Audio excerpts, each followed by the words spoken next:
bien s'entendre, il faut bien s'écouter. Rendez-vous sur M, la petite radio du Grand Maghreb.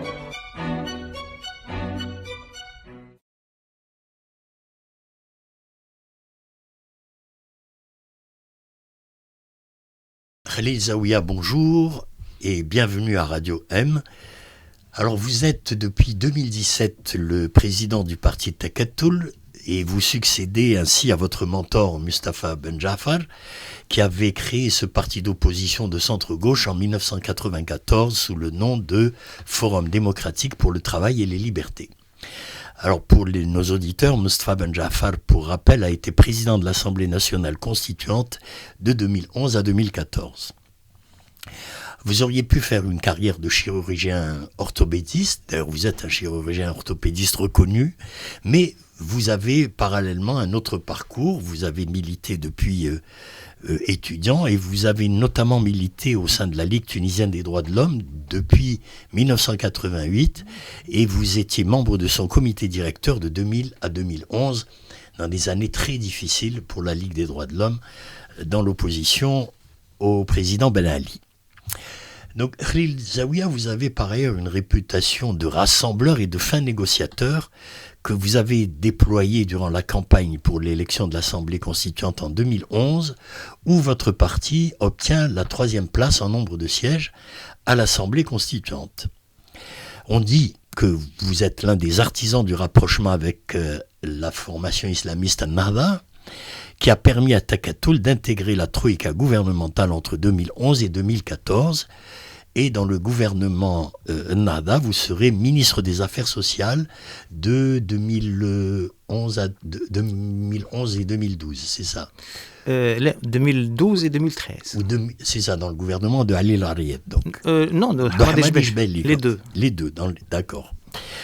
Alors, après les échecs électoraux de 2014 et 2019, votre parti s'est fait plutôt discret.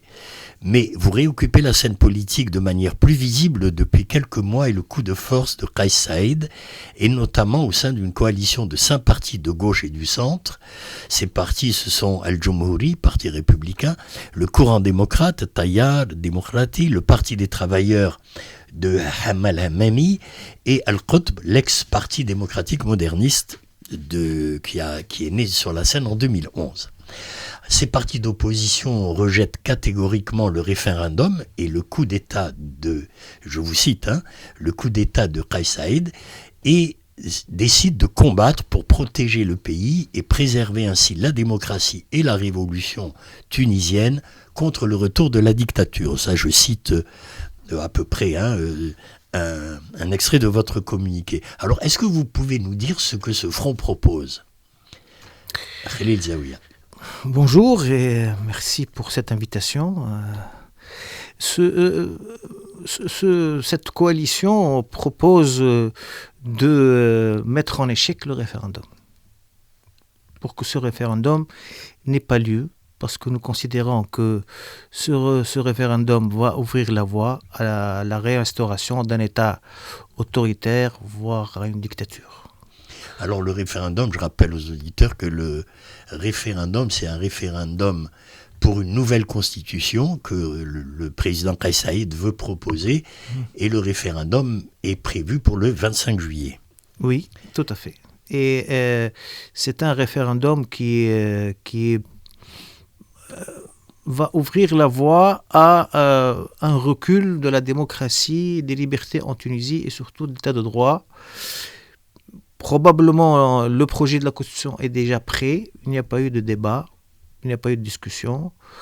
Il va toucher certainement à la séparation des pouvoirs, parce qu'actuellement, il détient tous les pouvoirs. Donc, on voit très mal comment il va vouloir lâcher une partie des prérogatives qu'il détient actuellement. Et deuxièmement, je pense qu'il va aussi toucher à la limitation des mandats pour la présidence de la République, ou du moins la modifier, voire peut-être à la supprimer.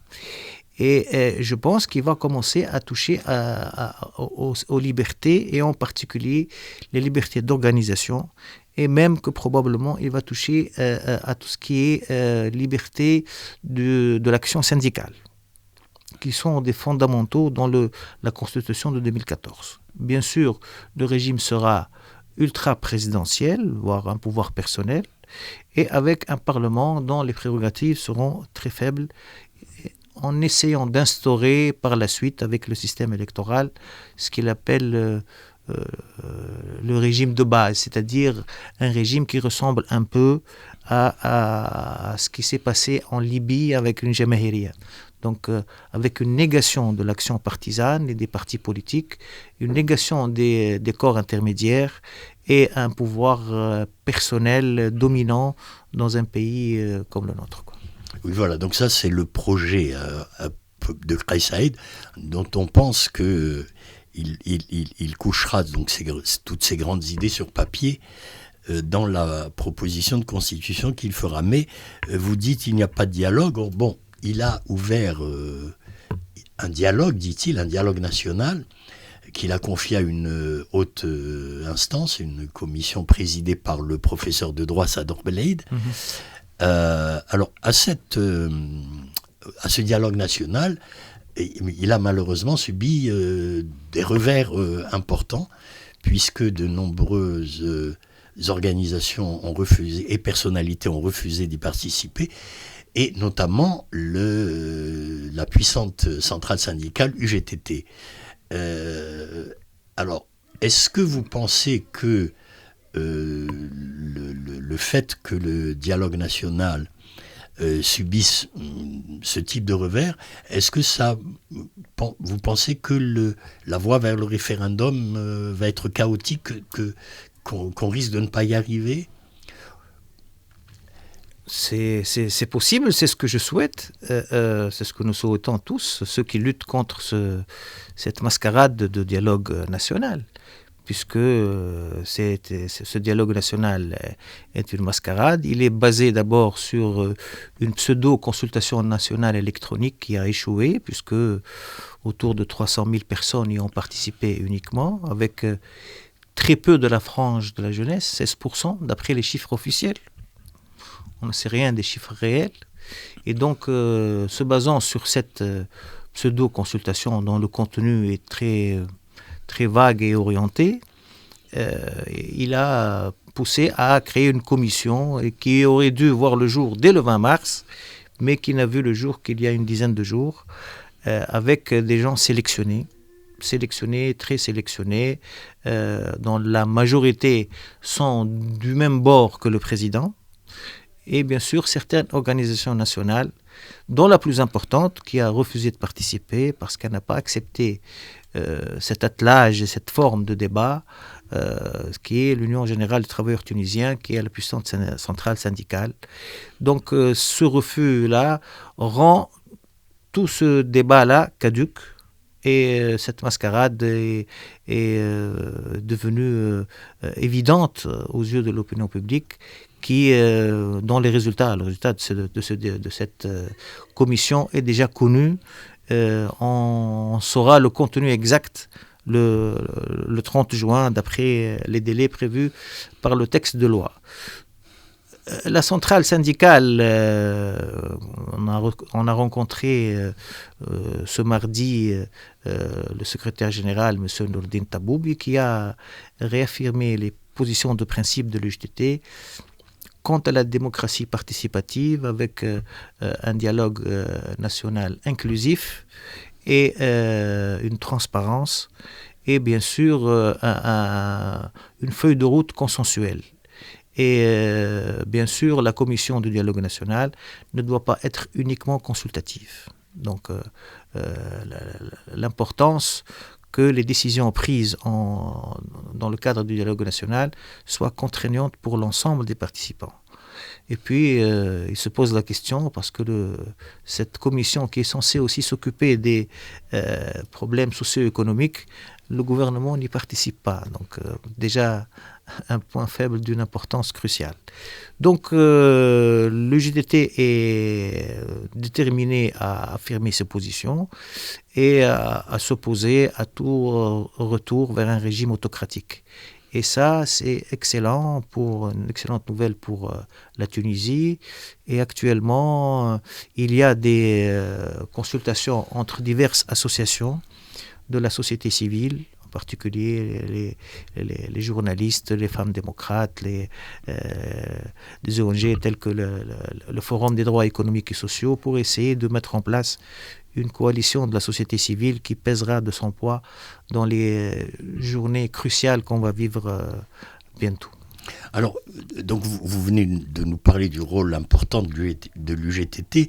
Donc on voit bien qu'on se dirige à l'heure où l'on parle. Donc nous sommes nous venons de finir la première semaine de juin, donc à 1 mois et demi en gros du référendum.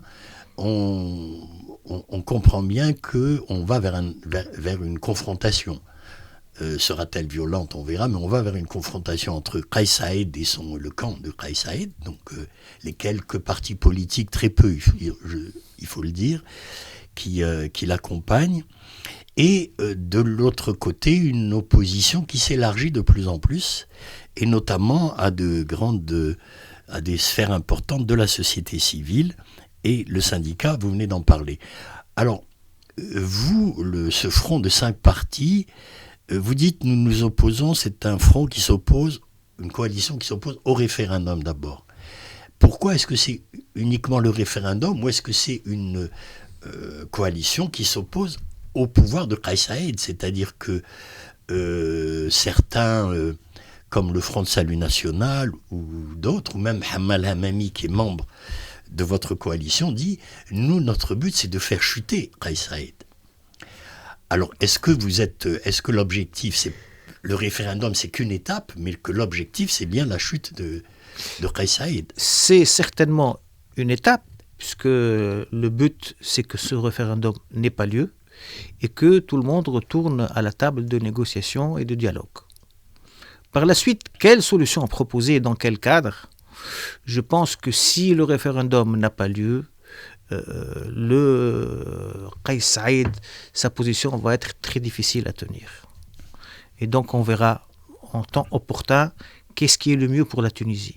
Ce qui est sûr, c'est que nous ne partageons pas les vues et les idées de Kais Saïed. Et donc il faut déjà envisager des périodes de transition. De toute façon, tout le monde appelle à des élections anticipées, qu'elles soient législatives ou présidentielles. Donc on sera tranché. Donc si on revient à la table de négociation et de dialogue, ça va être comment aller aux élections. Et donc les élections seront certainement présidentielles et législatives. Très bien. Donc, alors, c'est bien que l'on précise donc la position de cette coalition, puisque cette coalition de 5 partis de centre-gauche, je disais, c'est de dire on ne revient pas à la situation d'avant le 25 juillet, c'est-à-dire qu'on ne veut pas le retour de l'ancienne Assemblée nationale, de l'ancienne Assemblée des représentants du peuple, présidée par Rachid El-Ghannouchi.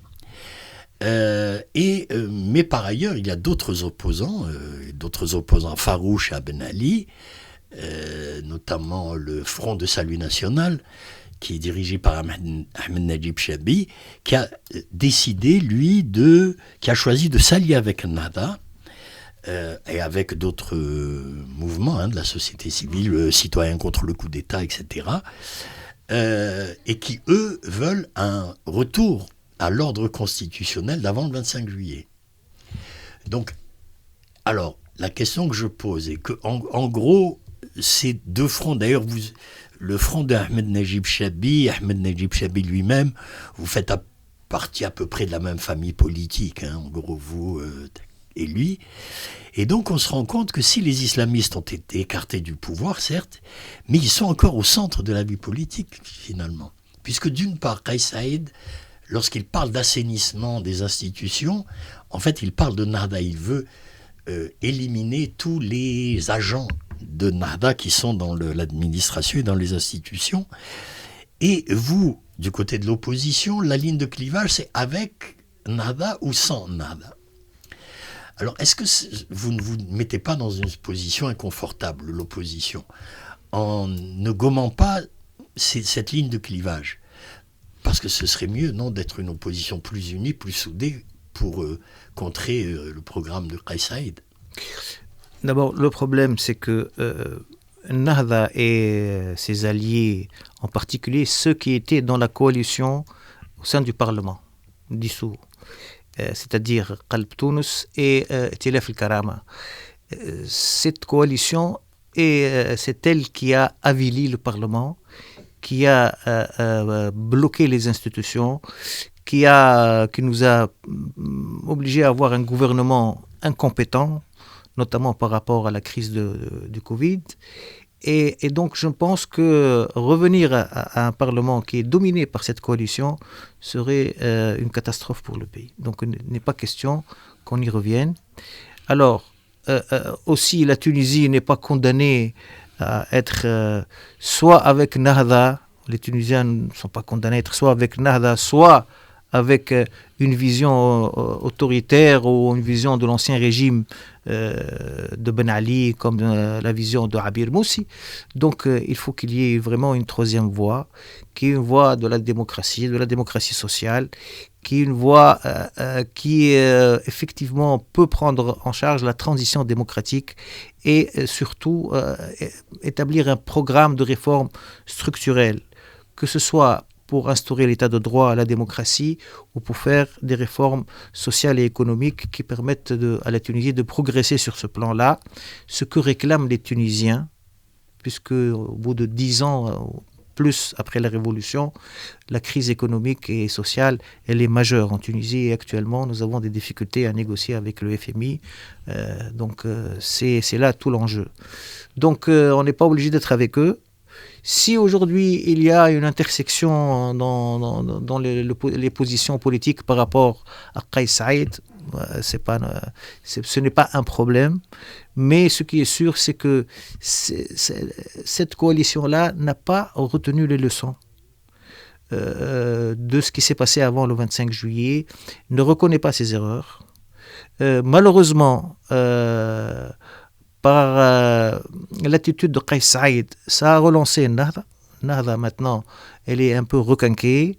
Elle a retrouvé une cohérence interne, alors qu'au lendemain du 25 juillet, elle était un parti qui était complètement à plat, qui avait même fermé ses locaux. Et donc, avec ces attaques qu'il a faites contre Nahda, avec les arrestations de certains de ses leaders, ça a provoqué une reprise en main par Rachid Ghannouchi, qui est actuellement interdit de voyager. Donc, il se présente comme une victime. Oui, c'est ça ce que j'allais dire. Est-ce que Nahda, finalement, n'est pas dans sa position la plus confortable, comme elle l'était juste avant 2011, au moment où elle est arrivée avec la révolution de 2011, c'est-à-dire avec un statut de victime auprès de la population. C'est ça qui, en 2011, fait qu'elle a raflé la majorité des sièges de l'Assemblée nationale constituante.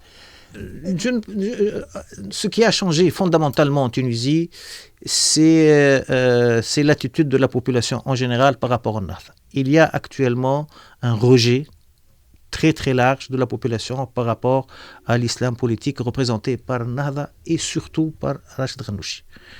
Je pense que l'espérance de vie politique de Rachid Ghannouchi est très limitée dans le temps.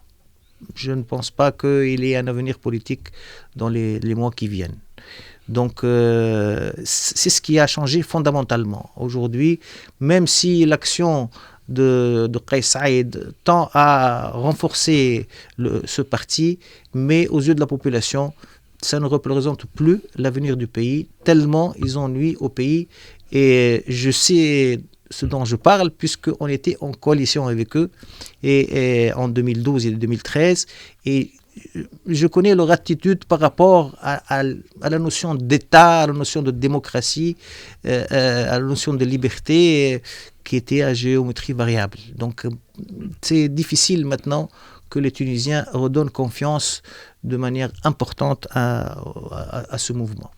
Oui, alors ça nous intéresse, puisque vous-même, vous êtes les premiers concernés, le Takatoul, donc on l'a dit, vous étiez dans la coalition gouvernementale dominée par Nahda en 2012 et 2013, donc vous avez travaillé ensemble aussi bien à l'Assemblée nationale constituante que dans le gouvernement, et donc vous les connaissez de près.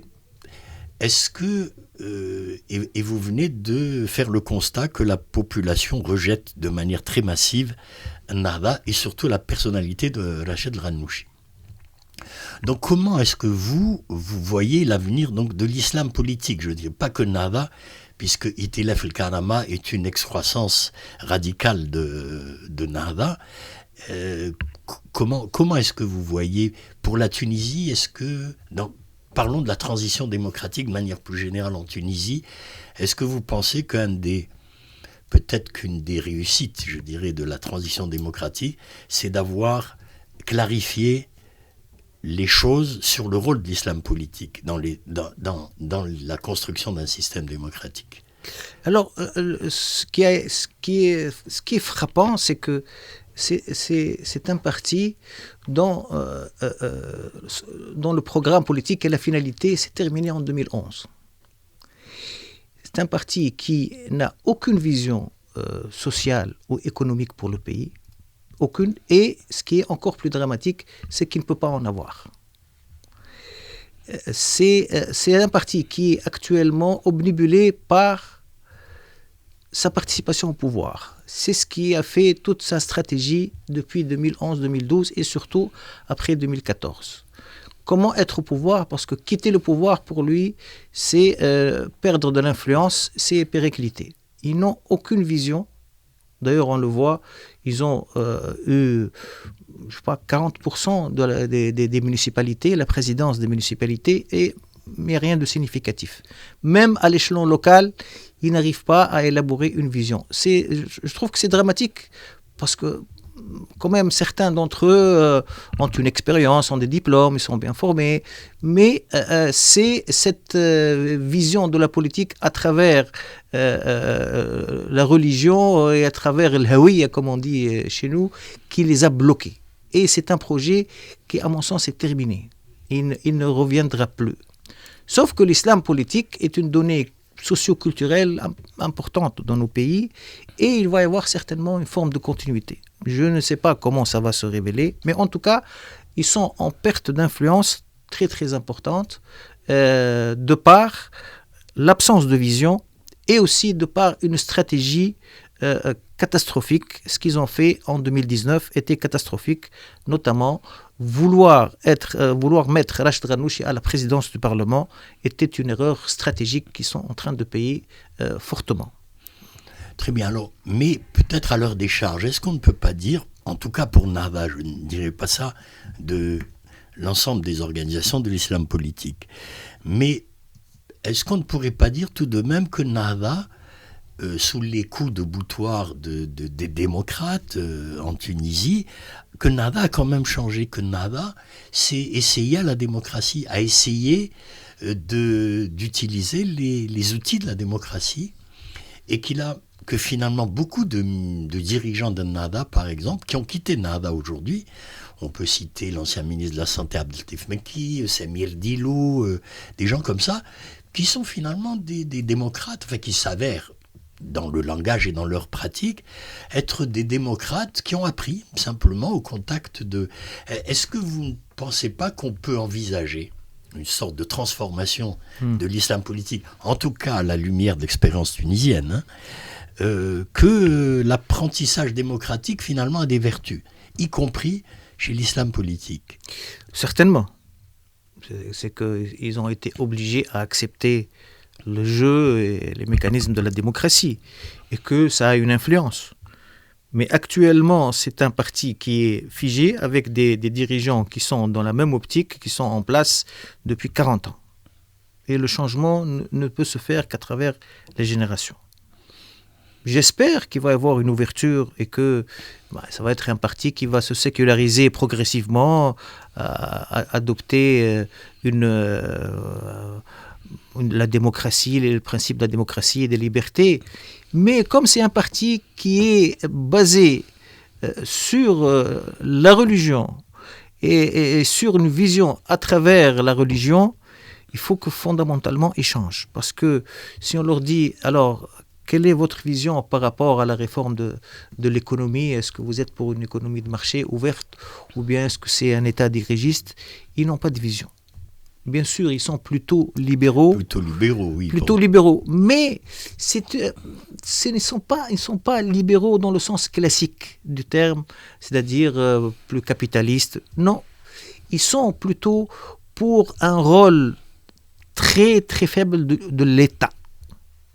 et même dans le contrôle des rouages économiques et des institutions. C'est différent. Ils veulent un État très faible et ce qui, à leur avis, va leur permettre d'avoir plus d'influence à travers les associations, à travers le travail caritatif.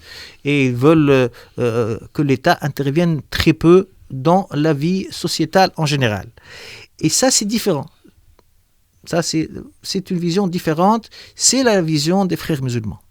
Oui, qui est en fait des islamistes en général, qu'on l'a vu d'abord, qui sont plutôt pour une économie dite de bazar, c'est-à-dire qui est fondée sur le commerce, la liberté du commerce, mais effectivement, c'est pas la même chose que la liberté d'entreprendre au sens des libéraux de droite à l'européenne. Alors, je vais vous poser une autre question. Alors, cette coalition, je le rappelle que vous formez, cette coalition contre les référendums et contre le retour à la dictature, donc cette coalition anti-Kais Saïed, je le rappelle, qui est formée de 5 partis, votre parti est Takatoul.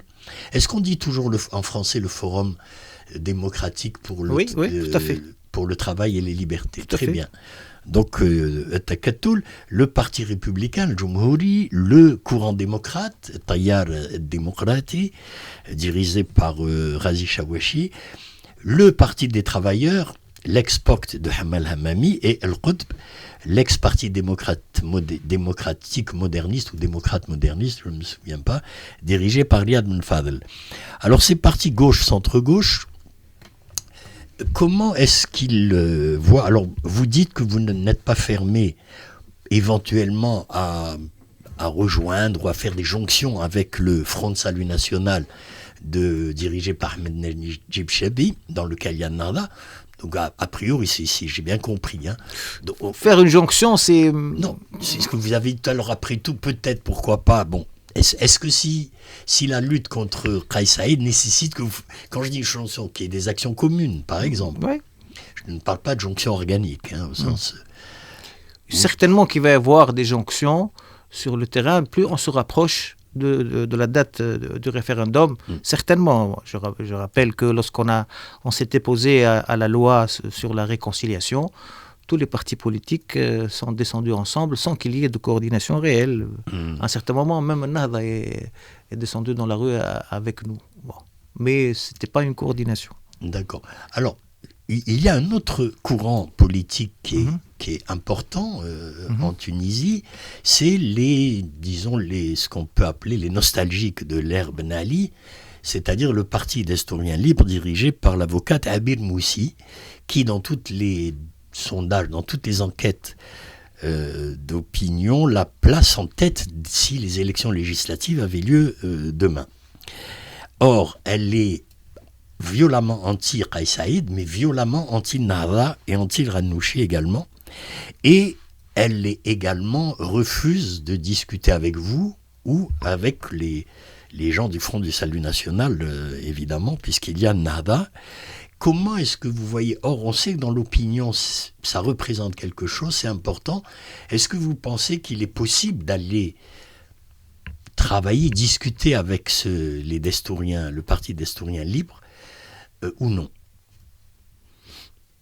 D'abord, c'est un parti qui ne discute avec personne. Oui, effectivement, c'est ce qu'on vient de dire. Je ne sais pas quel est le parti qui discute avec Abir Moussi. Il n'y a personne. Donc, et ça vient d'eux. Donc ce sont eux qui sont renfermés quant à tout dialogue. D'ailleurs, je ne sais pas s'il y avait un vrai dialogue national, est-ce qu'ils auraient accepté de participer ou pas. En tout cas, nous, sur le plan du principe, lorsqu'on a défendu le dialogue national inclusif, c'est-à-dire sans exclure personne. Donc bon. Quant à coordonner, nos positions sont un peu différentes, sont parfois même très différentes. Elle a basé sa propagande sur Nahda et sur les frères musulmans. Mais ça ne fait pas un programme positif. Il n'y a pas de proposition. Et donc, pour elle, c'est interdire Nahda, alors que ce n'est pas le propos. C'est le seul but, comme si la situation économique va s'améliorer si demain le parti Nahda serait interdit. Donc, elle est dans un positionnement à la recherche d'un électorat qui est important aujourd'hui, puisque les Tunisiens rejettent Nahda de manière massive. Et donc, elle joue sur ça. Mais on sait très bien que ce genre de slogan sera insuffisant dans le temps. Ça a déjà été fait. Nida Tunis a été construit sur ça, sur battre Nahda, être contre Nahda et placer Beji Caïd Essebsi à la présidence. Et on sait ce à quoi ça aboutit. Beji a passé 5 années dans le bilan est très maigre, et notamment en matière des institutions. Il n'a pas mis en place les institutions de l'État, notamment la Cour constitutionnelle, ce qui est fondamental aujourd'hui, et un parti qui a disparu, qui s'est effrité, puis qui a disparu. Donc c'est exactement la même chose. Je pense que lorsque on n'a pas de vision globale sur les réformes qu'il faut, on n'a pas de programme, on n'a pas de principe sur lesquels a été créé un parti. C'est des partis, je vais utiliser un terme qui a été utilisé par l'un des membres de Nida Tunis, en disant que c'est un parti à usage unique. Un parti à usage unique, donc jetable. Voilà. Bon. Je ne veux pas utiliser jetable, mais usage unique. Alors, donc, on se trouve, excusez-moi, je me fais un peu l'avocat du diable, mais bon, je dis, est-ce que vous, les démocrates, aujourd'hui, vous êtes dans une situation, on dirait, presque idéale, entre guillemets, mais pour vous, l'opposition, c'est-à-dire, il y a un rejet très fort de Nahda, de l'islam politique. On a un Kais Saïed à la tête de l'État, mais on le voit bien avec notamment la dernière décision de révoquer 57 magistrats de manière complètement arbitraire, que de plus en plus de larges franges, en tout cas de l'opinion publique, de la société civile, disons de l'ensemble de la société utile, on dirait, en Tunisie, commence à rejeter l'action de Kais Saïed. Et vous, dans l'opposition à la fois à Kais Saïed et à l'islam politique, donc les démocrates, vous ratez encore une fois l'occasion de faire l'union pour être plus fort et pour régler ces questions. Et comme ça s'est fait en 2019, où vous avez raté l'occasion de présenter un candidat à la présidentielle commun, qui a fait qu'on s'est retrouvé devant deux populismes, Kais Saïed et Nabil Karoui. Donc, est-ce que vous ne vous dites pas là, attention, il faut qu'on fasse attention, qu'on ne continue pas, y compris à l'égard de Abir Moussi, ou en tout cas de ce qu'elle représente. Tout à fait. Dans cette coalition de 5 partis, il y a 3 partis qui ont déjà commencé un peu plus d'1 an, même avant le 25 juillet, à discuter entre eux un projet unitaire, un nouveau parti, c'est Takatul et le courant démocrate et le Jumhouri. Et donc, nous avons travaillé ensemble depuis un peu plus d'1 année avec des commissions en incluant la nouvelle génération, les femmes, les structures de base et les structures intermédiaires des 3 partis, afin de harmoniser les visions et de finaliser un projet plus large qu'une fusion. Ce n'est pas une fusion entre 3 partis, mais plutôt un nouveau parti plus large, avec une ouverture vers d'autres figures, vers d'autres personnalités, et notamment nous œuvrons à renouveler la classe politique dirigeante. Et il faudrait que aussi on mette en avant de nouvelles têtes, des jeunes qui sauront certainement être au diapason de la société, plus que ceux qui ont déjà bien travaillé. Mais est-ce que on peut dire que ce serait un grand parti social-démocrate ? C'est à peu près cela. D'ailleurs, on est en train d'organiser un petit peu dans les régions ce qu'on appelle le forum social-démocrate. C'est des réunions de discussion. Donc mais il faut nous donner un peu de temps, parce qu'aujourd'hui, l'actualité et le temps politique aujourd'hui, c'est le référendum. Donc on est en train voir comment réagir par rapport à ce référendum et de ne pas s'occuper de nos affaires internes en vue de mettre en place ce parti. Alors, on va parler d'un autre parti, qui est moins, mais qui existe sur la scène politique depuis 2011, qui n'est pas un très grand parti, mais qui a toujours eu des élus, aussi bien à l'Assemblée que même des élus locaux.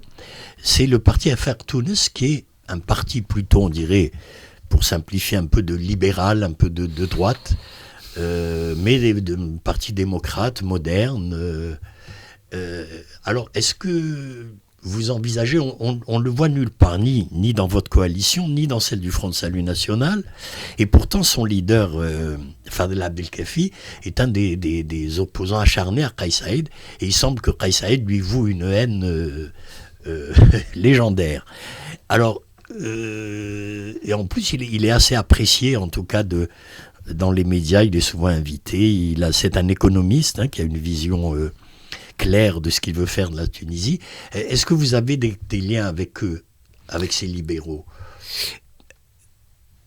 Nous avons des contacts avec Fadel Abdelkafi et le parti Affaire Tounes. Nous avons essayé en mois d'août et septembre 2021, lorsque Kais Saïed a publié le décret loi 117 où il s'est octroyé tous les pouvoirs, et ils étaient avec nous, donc signataires d'un communiqué commun. Nous étions 4, donc signataires d'un communiqué commun dénonçant le décret 117, et par la suite ils ont préféré se retirer. Je crois qu'ils ont actuellement une remise en question interne, ce qui fait qu'ils ne participent pas à des actions communes. Nous leur avons proposé de participer avec nous à cette coalition, et malheureusement on n'a pas eu de réponse. Donc aujourd'hui, c'est un parti qui cherche un peu à faire cavalier seul. Ils avaient une attitude qui était au début ambigu par rapport au 25 juillet, mais par la suite ils se sont clarifiés, et je ne vois pas comment ils vont défendre le principe de la participation au référendum, parce qu'actuellement ils ont adopté cette position, c'est-à-dire participer au référendum.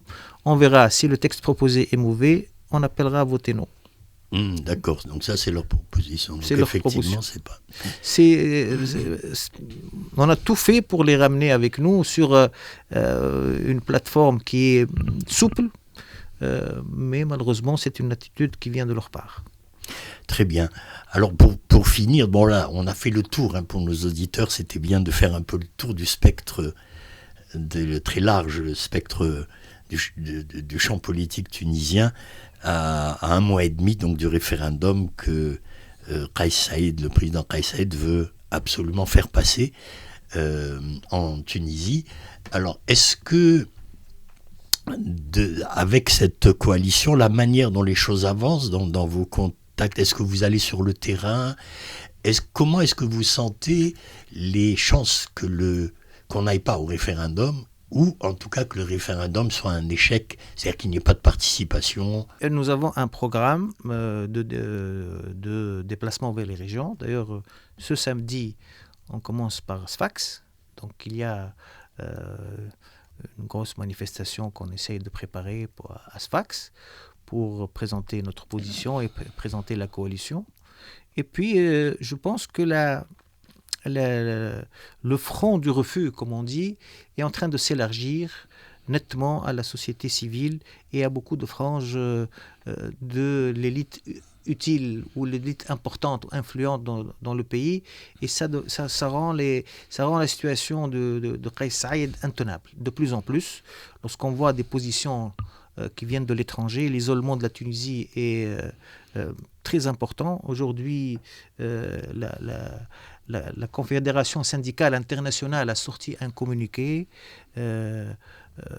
critiquant la révocation des juges et soutenant le JTT, puisqu'il y a un procès contre la direction du JTT prévu le 9 juin, et donc il y a un soutien très important de la centrale syndicale internationale, et ça ne fait qu'amplifier cet isolement et qui va finir par bloquer les institutions. Parce que l'État tunisien aujourd'hui est tributaire de ses relations internationales pour pouvoir subvenir aux besoins du budget de l'État et un soutien pour avoir l'accord avec le FMI.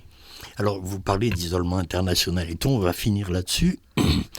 Alors, qu'est-ce que vous, hommes politiques, et notamment votre coalition ou votre parti, il y a eu beaucoup de commentaires autour de l'intervention en Italie, des mots que le président Abdelmadjid Tebboune a dit en disant « Nous sommes prêts à aider la Tunisie à sortir de l'impasse dans laquelle elle s'est mise ». Il a dit il a bien insisté sur le mot. Alors, est-ce que vous y voyez une sorte de lâchage, disons, de l'Algérie, puisqu'au début, il semblait que l'État, le président algérien, en tout cas, le pouvoir algérien, ça a soutenu, en tout cas, vu avec beaucoup de sympathie, ce qu'a fait Kais Saïed. Bon, il semble qu'aujourd'hui, ce soit moins le cas. Alors, comment vous voyez le rôle que peut jouer l'Algérie dans la sortie de crise en Tunisie? C'est pour revenir un peu dans les événements historiques, c'est-à-dire en 2013, l'Algérie a joué un rôle dans la crise de l'été 2013, mais dans une grande discrétion. Il n'y a jamais eu de déclaration, mais tout le monde savait que l'ambassadeur d'Algérie en Tunisie, c'est le Hajjar, à l'époque, a joué un rôle dans le rapprochement entre Rachid Ghannouchi et Béji Caïd Sebsi. Et donc, c'était un rôle positif. Oui, un rôle de médiateur. Un rôle de médiateur. Et je pense que l'Algérie, aujourd'hui, si le président Tebboune s'est prononcé de manière publique, c'est que peut-être il a estimé que la situation était grave et que la Tunisie le peuple tunisien pourrait être très divisé après le référendum. Et ce que ne souhaite pas l'Algérie, et que la situation économique actuellement n'a rien à voir avec 2013.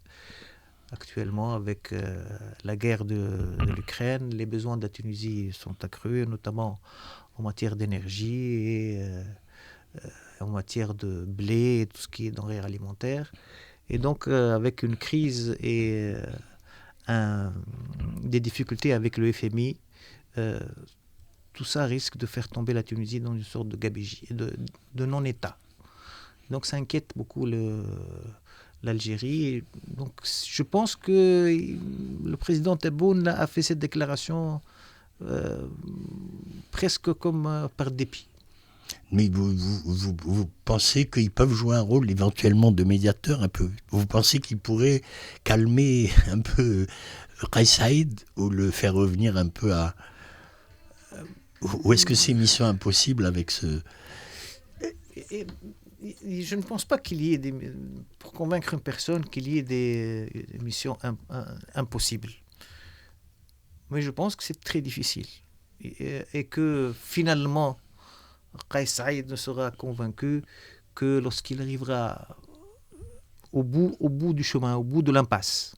Lorsqu'il arrivera au bout de l'impasse, il comprendra qu'il faudrait changer d'attitude et reviendra sur ses pas. Et vers demi-tour. Voilà. Très bien.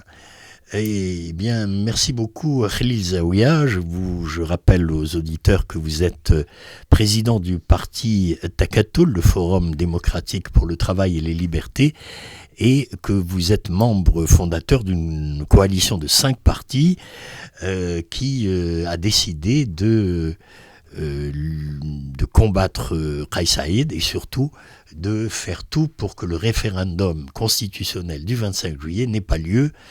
J'espère qu'on vous retrouvera ici sur le Radio M, vous, un représentant en tout cas de votre coalition. D'ici le 25 juillet, on verra le chemin qui aura été franchi d'ici là. En tout cas, bon courage à vous et merci d'être venu. À bientôt. Merci pour l'invitation. À bientôt.